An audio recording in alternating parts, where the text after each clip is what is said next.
cards. Today we are finally putting my Mijello Mission Gold watercolors to an official field test. You guys have seen me use these wonderful, affordable tube watercolors in various demonstrations, so you know they're good. But today we are finally putting them to use with this super cute illustration of some tiny kiddos playing amongst the strawberries. I am going to do this in time lapse and check in with you guys with my thoughts once everything is finished. This has been penciled and inked on fluid easy block cellulose based watercolor paper. It was inked with a Pigma FB brush style liner. So I hope you guys will enjoy this field test.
Alright guys, so I just wrapped up my field test with the Mijello Mission Gold watercolors. They originally came in tubes, but I set them up in a half pan palette because that's how I'm more comfortable working. And I have to say, these are some beautiful colors, lots of saturation, very quick to reactivate, just really, really nice watercolors. You can get some really nice color out of them, mix very easily.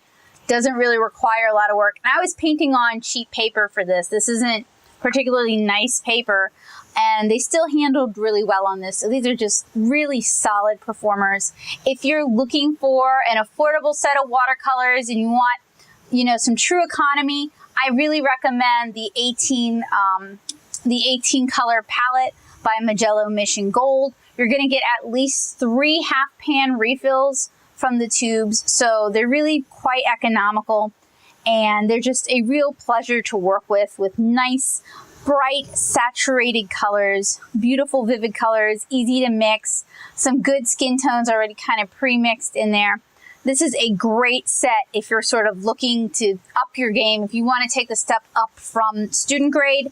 These are phenomenal. So thank you guys so much for hanging out with me today. I hope you guys enjoyed my field test time lapse. I hope it was useful, helpful, and informative for you guys. And I hope you guys will stick around my channel. Consider subscribing. I've got more, not only watercolor stuff coming up for you guys, but just more comic and art stuff in general. So I hope to see you guys again really soon. Have a great day, guys. Bye.